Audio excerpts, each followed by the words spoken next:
Yes, we have to proceed further. This lesson, The March of Mind by Dr. Sarvapalli Radhakrishnan. We were here on page number 12, third paragraph. A university is essentially a cooperation of teachers and students. Every educational system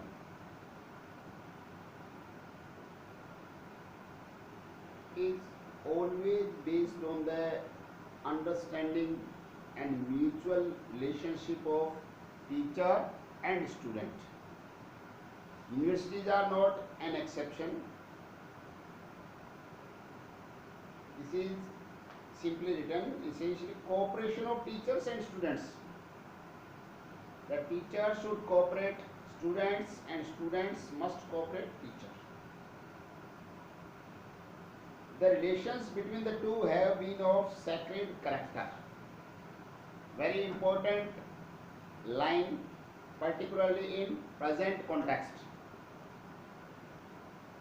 जो relationship है teachers और student के बीच में, वो एक पवित्र प्रकार की होनी चाहिए. उसमें कहीं कोई डाउट की संभावना भी नहीं होनी चाहिए. The kind of education that we provide for our youth is determined overwhelmingly by the kind of men and women we secure as teachers.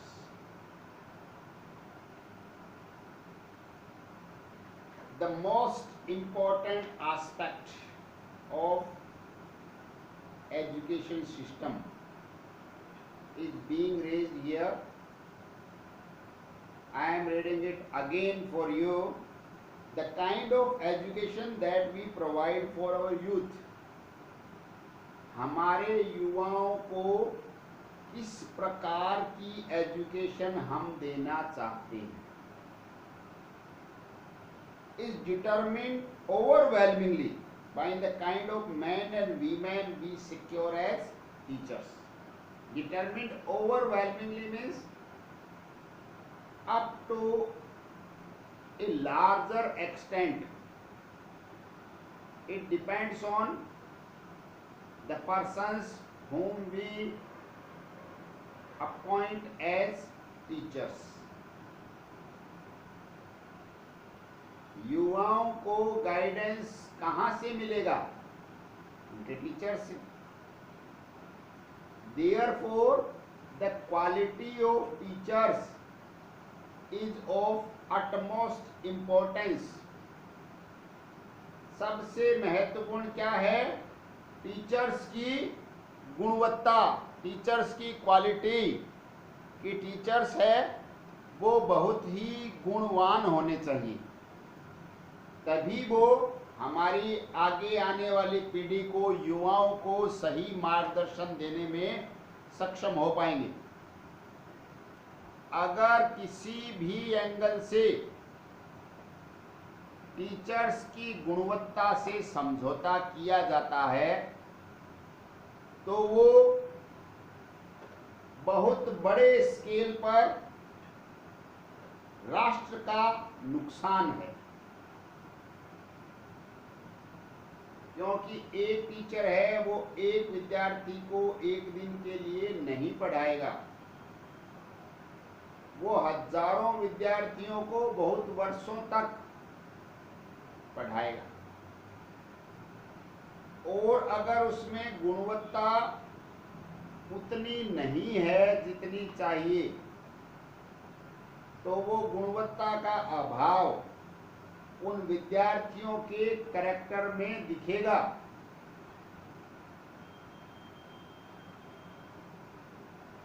Magnificent buildings and equipments are no substitute for the great teacher. Mind it, the most important thing I have told in classes so many times, that a guardian must pay attention. A guardian must pay attention towards the quality of teachers in every educational institute. जब कभी भी किसी भी विद्यार्थी का किसी शैक्षणिक संस्थान में प्रवेश दिलाएं, एडमिशन दिलाएं, तो अभिभावक के लिए सबसे महत्वपूर्ण क्या है? बिल्डिंग्स, शीशे, एसी ये नहीं है, क्योंकि बिल्डिंग, शीशे, एसी, गाड़ियां ये बच्चे को नहीं पढ़ाएंगे। बच्चे को कौन पढ़ाएंगे? उसके गुरुजन। ये चेंज कब आ सकता है? जब अभिभावक अपना दृष्टिकोण सही रखें और सबसे जो महत्वपूर्ण है उसको सबसे महत्वपूर्ण ही माने। सबसे पहले हमें ये देखना चाहिए कि मेरे बच्चे को या बच्ची को जो टीचर्स पढ़ाएंगे वो इस लायक हैं या नहीं है, उनमें गुणवत्ता है या नहीं है। Other resources have their importance, but that is secondary. Primary importance must be given to teachers. ये अगर अभिभावक का सभी का दृष्टिकोण हो जाएगा तो व्यवस्था में सुधार निश्चित रूप से होगा। अब अभिभावक अगर बिल्डिंग देखते हैं, गार्डन देखते हैं और टीचर्स का पूछते ही नहीं कि आपके टीचर्स क्वालिफाइड हैं या नहीं है, उनमें गुणवत्ता है या नहीं है, उनका पहले का रिजल्ट कैसा है, तो अनुभव कितना है, तो क्या होगा? बच्चे के भविष्य के साथ खिलवाड़ होगा। ये निश्चित रूप से पेरेंट्स की जिम्मेवारी है। और कॉलेज लेवल पे आने के उपरांत यूनिवर्सिटीज में जाते हैं तो विद्यार्थियों को स्वयं को भी सजग होना चाहिए, इसमें कोई शंका वाली बात नहीं है। Every attempt should be made to draw a good proportion of the best ability in the country into the teaching profession.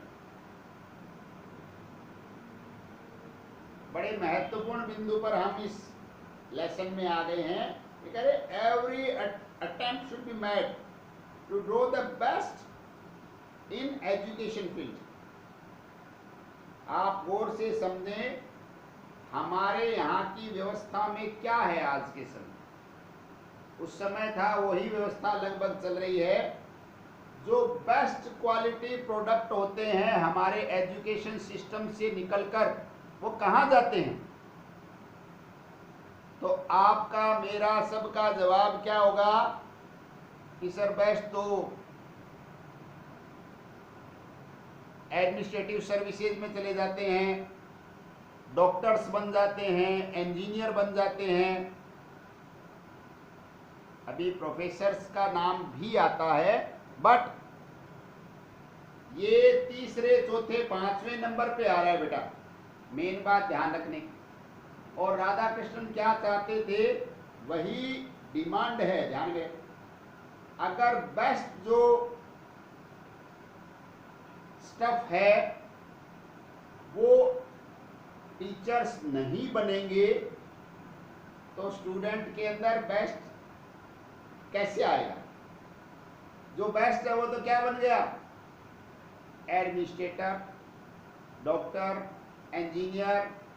Teachers profession को, टीचिंग प्रोफेशन को लगभग लास्ट वरीयता में रखते हैं कि अब वहां नहीं गए या नहीं जा पाए तो फिर टीचिंग में आ गए। ऐसा कदापि नहीं होना चाहिए। जो बेस्ट है वो सबसे पहले कहाँ आने चाहिए? टीचिंग में। उसके बाद दूसरा प्रोफेशन। अब इन सब चीजों के बेटा बहुत सारे कारण हैं, आप ध्यान में रखें। बहुत सारे कारणों में से बड़े कारण आप लोगों को इस लेवल पे भी समझ में आ रहे होंगे कि जो फैसिलिटी है, जो पावर सीकिंग ह्यूमन टेंडेंसी है, तो उस कारण से विद्यार्थी का उधर आकर्षित होना स्वाभाविक है। टीचिंग प्रोफेशन में उनको ऐसा नहीं मिलता जैसा मिलना चाहिए। अब बेस्ट को अगर लाना है तो उसके लिए बेस्ट फैसिलिटी ही देनी पड़ेगी।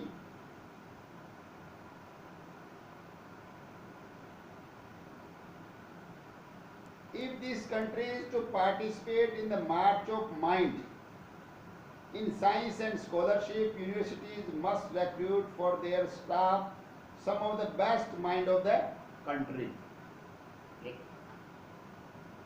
अगर हमारे यूथ को, यूनिवर्सिटीज में पढ़ने वाले विद्यार्थियों को, जो दुनिया में मार्च ऑफ माइंड, यहाँ पे देखिए यही अपने इस लेसन का टाइटल भी है, उस दौड़ में, इसकी मानसिक विकास की दौड़ में सम्मिलित होना है।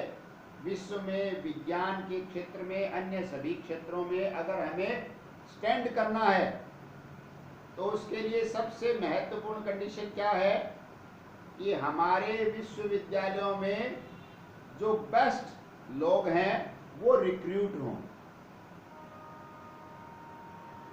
तभी वो अच्छा स्टफ तैयार कर पाएंगे।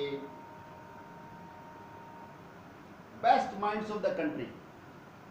अब होता क्या है बेटा कि जो best mind of the country है वो कहाँ चले गए? साइंटिस्ट बन गए, इंजीनियर बन गए, डॉक्टर बन गए, एडमिनिस्ट्रेटर बन गए। यूनिवर्सिटीज में नो डाउट अभी आते हैं, अच्छे आते हैं, ऐसा नहीं है कि बिल्कुल भी नहीं आते, आते हैं, पर उनकी मात्रा है वो बढ़नी चाहिए कि अच्छी क्वालिटी के लोग थोड़ी अच्छी मात्रा में यूनिवर्सिटीज में रिक्रूट हों, तो आगे अच्छा स्टफ तैयार हो पाए। इसमें कोई संदेह वाली बात नहीं है।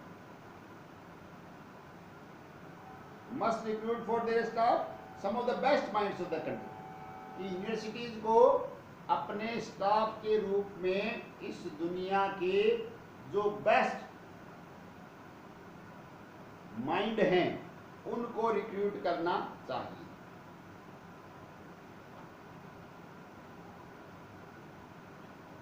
The university teacher should be helped to live in comfort if he is to devote himself to learning, teaching and research.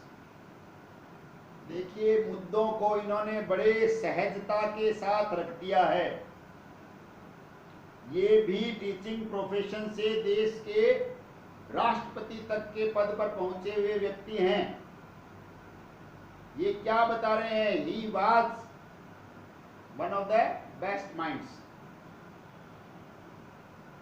ये टीचिंग व्यवसाय में उनको लाने के लिए हमें क्या करना पड़ेगा? Should we have to live in comfort. उनको आराम सुविधाएं देनी पड़ेगी। अगर हम उनसे डेवोशन की उम्मीद रखते हैं, devotion for what? Learning, teaching and research. उस फील्ड का व्यक्ति का सबसे बड़ा डिवोशन किधर? लर्निंग, खुद भी सीखे, जो खुद सीखेगा वही सिखाएगा। रिसर्च के क्षेत्र में जो नए नए आयाम उनका विकास करे, विद्यार्थियों के मानसिक क्षितिज को नई ऊंचाइयों पर ले जाए, ऐसे व्यक्ति यूनिवर्सिटीज में अपॉइंट हों। अब वो अपॉइंट कब होंगे? जब हम उनको ये काम करने के लिए ही रखेंगे। क्या? पहला लर्निंग, टीचिंग एंड रिसर्च। अब हम उनसे ऐसी उम्मीद रखते हैं कि वो अपना सारा का सारा जीवन, सारा समय इनमें डिवोट करेंगे, तो उनको और उनके परिवार को हमें बड़ी अच्छी सुविधाएं देनी पड़ेगी, जिससे कि उनको अन्य किसी बात में अपना टाइम और एनर्जी नहीं लगाना पड़े। वो समर्पित रूप से देश के उत्थान के लिए कार्य कर सके। ये बात बड़े सटीक तरीके से डॉक्टर राधाकृष्णन ने अपने इस स्पीच में रखी है, क्योंकि इन्होंने परिस्थितियों को बड़ी गहराई से महसूस किया है। अब टीचर्स को फैसिलिटी नहीं मिल रही, यूनिवर्सिटी प्रोफेसर को फैसिलिटी नहीं मिल रही, जो उनको मिलना चाहिए वो नहीं मिल रहा, तो जो मिलना चाहिए फिर उसके लिए वो दूसरे जगह एनर्जी और टाइम लगाते हैं। तो दूसरे जगह जब एनर्जी और टाइम लगेगा तो उनका जो मुख्य कार्य है, क्या, विद्यार्थियों को पढ़ाना, उसमें स्वाभाविक रूप से कमी आएगी या नहीं आएगी? क्योंकि गुरुजी को अपने परिवार के पालन के लिए और काम करने पड़ रहे हैं, तो फिर वो समर्पित रूप से अध्ययन अध्यापन का कार्य कैसे करवाएंगे? ये सीधे शब्दों में आपको मैंने बात बताई है डॉक्टर राधाकृष्णन की।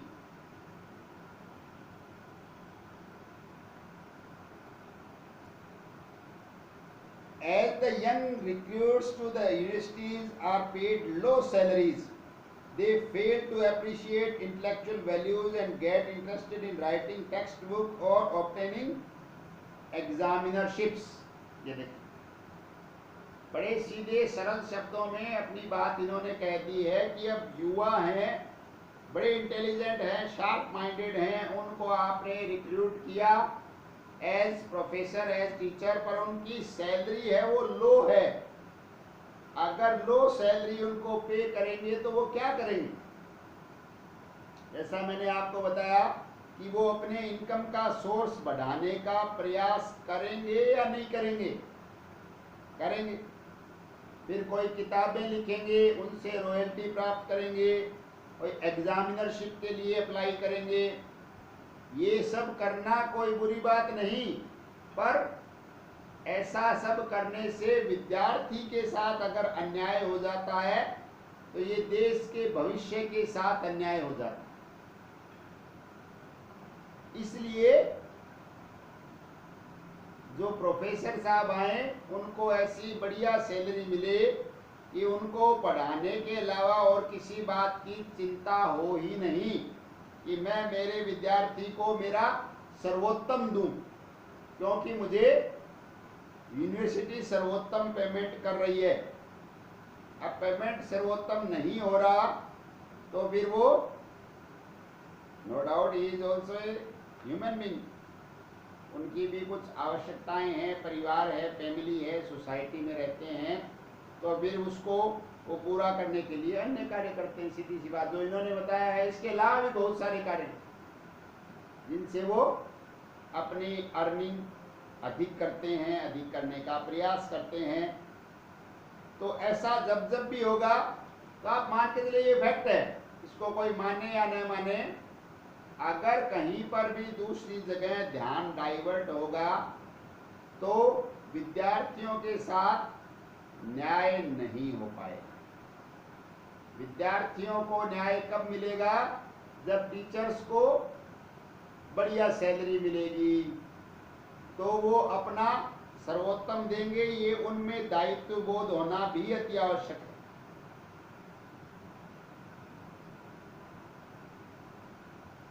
I hope the university service will become as attractive as the all India services, for that is the only way to recruit and retain some of the ablest person for the universities। देखो इन्होंने वो बात बता दी है जो मैं आपको बता रहा था। ये कह रहे हैं मैं ऐसी उम्मीद करता हूँ यूनिवर्सिटी से कि वो यूनिवर्सिटी सर्विसेज को अट्रैक्टिव बनाएंगे, आकर्षक बनाएंगे। यूनिवर्सिटीज में सेवा देना आकर्षक कार्य कब बने, जब उनको ऑल इंडिया सर्विसेज जो हैं एडमिनिस्ट्रेटिव सर्विस उनके इक्वल या उनसे बेटर फैसिलिटी दी जाए। तो क्या होगा, for that is the only way to recruit and retain. Mind it, the word retain is very important. Recruit तो कर लिया पर अब उसको और जगह अच्छी फैसिलिटी मिल रही है तो वो रिटेन नहीं होगा। बेस्ट माइंड को हम रिक्रूट भी करें और रिटेन भी रखें।